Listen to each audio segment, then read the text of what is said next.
Hello மக்களே, Karthi Deepa serial செம இன்ட்ரெஸ்டிங்காக போயிட்டுருக்கு. எப்போவுமே கார்த்தியோட நினைப்பாக இருக்க நம்ம ரேவதியும் அவங்க 2 பேரும் சேர்ந்த மாதிரி உள்ள ஃபோட்டோவை மொபைலில் பார்த்து ரசிச்சுட்டே இருக்காங்க. இதெல்லாம் ஒரு சைட்லேருந்து பார்த்த சந்திராவும், என்ன ரேவதி 2 பேரும் சேர்ந்த மாதிரி இருக்க ஃபோட்டோவை பார்த்து ரசிச்சிட்டு இருக்கியா? இனி கொஞ்ச நேரத்தில் கார்த்தியோட ஃபஸ்ட்டு மேரேஜ் ஃபோட்டோவை பார்க்கும்போது நீ என்ன பண்ண போறியோ பாவம் தான் நீயோன்னு நினச்சி சந்திரா சந்தோஷப்பட்டுட்டு இருக்காங்க. அதே சமயத்தில் துர்காவோட என்கேஜ்மெண்ட் சிறப்பாக நடந்துட்டு இருக்கும்போது சந்திரா தீபா கார்த்தியோட மேரேஜ் ஃபோட்டோவை எல்லார்ட்டையும் காட்டிடுறாங்கன்னே சொல்லலாம். அதை பற்றி தான் இந்த வீடியோக்குள்ளே பார்க்க போகிறோம். வீடியோக்குள்ளே போகிறதுக்கு முன்னாடி நம்ம சேனலுக்கு ஒரு லைக் அண்ட் சப்ஸ்கிரைப் பண்ணிடுங்க மக்களே. அப்படியே பக்கத்தில் இருக்க பெல் ஐக்கானையும் கிளிக் பண்ணிடுங்க. அப்போ தான் நான் போடுற வீடியோலாம் உங்களுக்கு நோட்டிஃபிகேஷனாக வரும். வாங்க வீடியோக்குள்ளே போகலாம். ஃபஸ்ட்டு பார்த்தீங்கன்னா, சாமுண்டேஸ்வரி நாளைக்கு துர்காவோட என்கேஜ்மெண்ட் எல்லாத்தையும் சிறப்பாக பண்ணிடணும்னு சொல்லிட்டு எல்லாருக்கிட்டையும் பேசிகிட்டு இருக்காங்க. அப்படியே எல்லா பொறுப்பையும் கார்த்திட்ட கொடுத்துட்டு நல்லபடியாக முடிச்சு தாங்க மாப்பிள்ளன்னு சொல்கிறாங்க. இதை பார்த்துட்டு இருந்த சந்திராவும், கண்டிப்பாக நீ உன் டிரைவர் மாப்பிள்ளைகிட்ட கொடுத்துட்டல்ல, அது நல்லபடியாகவே நடக்கும்னு சொல்கிறாங்க. இது என்னடா சந்திரா சித்தி கார்த்தியை பற்றி இவ்வளோ பெருமையாக பேசுகிறாங்கன்னு சுற்றி உள்ளவங்களாம் ஆச்சரியப்படுறாங்க. நம்ம கார்த்தியை சவாலை மனசில் வச்சுட்டு துர்காவுக்கு பிடிச்ச மாதிரி இந்த என்கேஜ்மெண்ட் நடக்கும்னு சொல்லிட்டு சந்திராவுக்கு பதிலடி கொடுக்குறாங்க.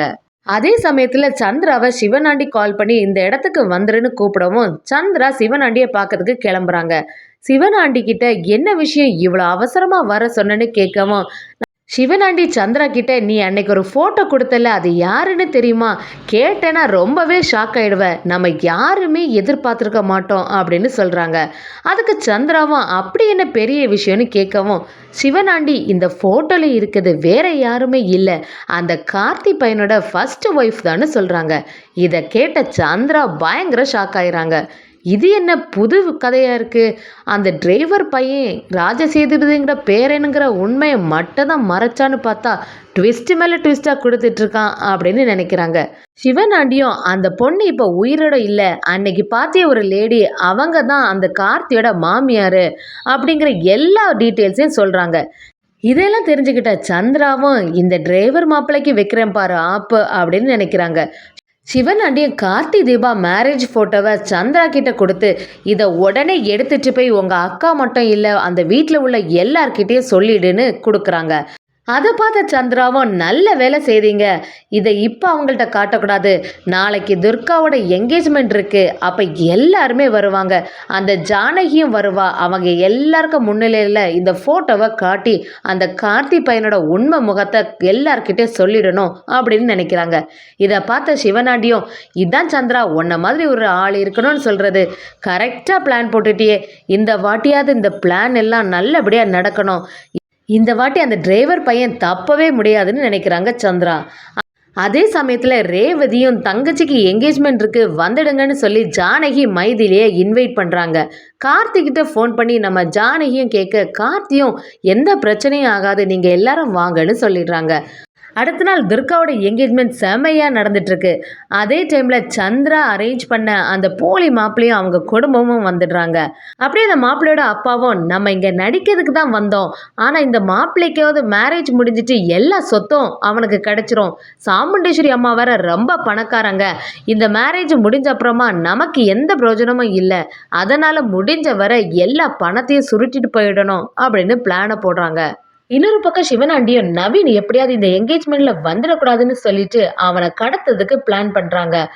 ரேவதியை என்கேஜ்மெண்ட்ல பயங்கரமா டெக்கரேட் பண்ணியிருக்கத பார்த்துட்டு ரொம்ப சந்தோஷப்படுறாங்க. அப்படியே நம்மளோட மேரேஜும் இப்படிதானே நடந்து நானும் கார்த்தியும் சேர்ந்து இருக்க மாதிரி ஒரு நல்ல ஃபோட்டோ இல்லை அப்படின்னு யோசிக்கிறாங்க. உடனே அந்த ஃபோட்டோகிராஃபர்கிட்ட போய் என்னையும் என் ஹஸ்பண்டையும் சேர்ந்த மாதிரி ஒரு ஃபோட்டோ எடுத்து தருவீங்களான்னு கேட்குறாங்க. ஆனால் அந்த கார்த்திக்கு தெரியாமல் எடுக்கணும்னு சொல்லி ஒரு கண்டிஷனையும் கொடுத்துட்றாங்க. அந்த ஃபோட்டோகிராஃபரும் நம்ம ரேவதியும் கார்த்தியும் சேர்ந்தாப்பில் பேசிகிட்டு இருக்கும்போது ஃபோட்டோ எடுத்து வச்சிடுறாங்க. அப்படியே அதை பார்த்த ரேவதியும், ரொம்ப நல்லாவே வந்திருக்கு, எனக்கு இது ரொம்ப பிடிச்சிருக்கு, என் ஃபோனுக்கு கொஞ்சம் ஃபார்வர்ட் பண்ணுறீங்களான்னு கேட்குறாங்க. அதே மாதிரி அந்த ஃபோட்டோகிராஃபரும் ரேவதியோட ஃபோனுக்கு அதை ஃபார்வர்ட் பண்ணி கொடுக்குறாங்க. ரேவதிக்கோ பயங்கர சந்தோஷம் ஆகிடுது. அப்படியே அந்த ஃபோட்டோவை பார்த்து ரசிச்சுட்டே இருக்காங்க. கார்த்தியை பற்றி நம்ம இத்தனை நாளாக புரிஞ்சிக்கவே இல்லை, இப்போ தான் அவங்கள பற்றி புரிஞ்சுக்கிட்டு இன்னும் அவங்கள்ட்ட நல்லா அன்பாக நடக்கணும்னு நினச்சிட்டே இருக்காங்க. இதெல்லாம் ஒரு சைடில் இருந்து சந்திரா பார்த்துறாங்க. என்னடா இந்த ரேவதி ஏதோ ஒரு ஃபோட்டோ வச்சு பார்த்துட்டு இருக்காளேன்னு உத்து பார்க்கவும் அது ரேவதியும் கார்த்தியும் சேர்ந்து இருக்க மாதிரி உள்ள ஃபோட்டோவாக இருக்குது. என்ன இந்த ஃபோட்டோவை ரசிச்சு பார்த்துட்டு இருக்கியா? இனி உனக்கு இருக்கு. கொஞ்ச நேரத்தில் உன் ஹஸ்பண்டோட ஃபர்ஸ்ட் மேரேஜ் ஃபோட்டோ வந்துடும். அப்புறமா இந்த டிரைவர் பயலோட உண்மை எல்லாம் உங்களுக்கு எல்லாம் புரிய போகுது அப்படின்னு நினைக்கிறாங்க. அது மட்டும் இல்லாமல் இதுக்கு முன்னாடியே உங்ககிட்ட தான் எல்லா ஆதாரத்தையும் காட்டினேன். ஆனால் என் அக்கா முன்னாடி கூட்டிகிட்டு போகும்போது எதுவுமே நடக்காத மாதிரி அப்படியே சமாளிச்சுட்ட. எனக்கு உன்னை பற்றி நல்லாவே புரியும். இனிமே அந்த ஃபோட்டோவை உன்கிட்ட காட்டுற மாதிரி எனக்கு ஐடியாவே இல்லை. அந்த கார்த்தியோட ஃபர்ஸ்ட் மேரேஜ் ஃபோட்டோவை ஸ்ட்ரெயிட்டாக என் அக்கா சாமுண்டீஸ்வரிகிட்ட காட்டிட வேண்டியதான்னு யோசிக்கிறாங்க சந்திரா. அதே சமயத்தில் ரேவதி ரொம்ப சந்தோஷமாக இருக்கிறத பார்த்த கார்த்தியும், என்ன ரேவதி பயங்கர ஹாப்பியாக இருக்க போல, என்ன விஷயம் அப்படின்னு கேட்குறாங்க. அதுக்கு நம்ம ரேவதியும், இல்லை தங்கச்சியோட என்கேஜ்மெண்ட் நடக்குதுல்ல அதான் சந்தோஷமாக இருக்குன்னு சொல்கிறாங்க. கார்த்தியும், எல்லாரும் சந்தோஷப்படுறாங்க சரி, எல்லா உண்மையும் தெரிஞ்ச நீயுமா இப்படி பண்ணுறது? ஏற்கனவே தான் துர்கா நவீனுக்கு மேரேஜ் ஆயிட்டல, அந்த டென்ஷன்லேயே நான் இருந்துட்டுருக்கேன். நீ என்னடானா ஹாப்பியாக இருக்கன்னு சொல்கிறாங்க. உடனே ரேவதியும், எப்படியும் நீங்கள் நவீன் கூட தான் இந்த என்கேஜ்மெண்ட்டை முடிச்சு வைப்பீங்கன்னு எனக்கு நல்லாவே தெரியும். அதுக்கப்புறமா எதுக்கு கவலைப்பட்டுட்டுன்னு சொல்கிறாங்க. கார்த்தியும் சரின்னு கொஞ்சம் சிரிச்சிட்டு அந்த இடத்த விட்டு போகிறாங்க. இன்னொரு பக்கம் பார்த்தீங்கன்னா துர்காவோ பயங்கர டென்ஷனில் இருக்காங்க. இந்த மாமா வேற சொன்னாங்க நவீனை கூட்டிகிட்டு வந்து அவங்க கூட தான் இந்த என்கேஜ்மெண்ட் நடக்கும்னு சத்தியம் வேற பண்ணாங்க. ஆனால் போகிற போக்க பார்த்தா இந்த மாப்பிள்ளை கூட என்கேஜ்மெண்ட் முடிஞ்சிடும் போல, என்ன பண்ணுறதுன்னு யோசிச்சுட்டே இருக்காங்க. கரெக்டாக ரேவதி நம்ம துர்காகிட்ட வந்து, எதுக்குமே கவலைப்படாத, நாங்கள் இருக்கோம்ல, இந்த என்கேஜ்மெண்ட்டை கண்டிப்பாக நவீன் கூட தான் நடத்தி வைப்போம்னு சொல்கிறாங்க. துர்காவும் நவீன் கூட மட்டும் என்கேஜ்மெண்ட் நடக்கலைன்னா நான் கண்டிப்பாக உயிரை விட்டுருவேன்னு சொல்கிறாங்க. ரேவதியை பயங்கர கோபப்பட்டு, இந்த மாதிரிலாம் இனிமேல் பேசாத, நாங்கள் தான் நடத்தி தரோன்னு சொல்கிறேன்ல, நம்பிக்கையாக இருன்னு சமாதானப்படுத்தி வைக்கிறாங்க. மயில் வாகனமும் கார்த்திகிட்ட வந்து, என்ன சகல இங்கே நடக்குது, எப்படி இந்த குழப்பத்தெல்லாம் சமாளிக்க போகிறேனே புரியலை. அந்த நவீன் கூட தான் என்கேஜ்மெண்ட் நடக்கும்னு வேற சொன்னேன், என்ன பண்ணுற, நவீனை வேற காணலை. அத்தைக்கெல்லாம் இந்த உண்மை தெரிஞ்சுன்னா என்ன ஆக போகுதுன்னு சொல்கிறாங்க. நம்ம கார்த்தியும் எல்லாத்தையும் சமாளிக்கலாம், கண்டிப்பாக துர்காவோட என்கேஜ்மெண்ட் நவீன் கூட தான் நடக்க போகுதுன்னு அசால்ட்டாக சொல்கிறாங்க நம்ம கார்த்தியும்.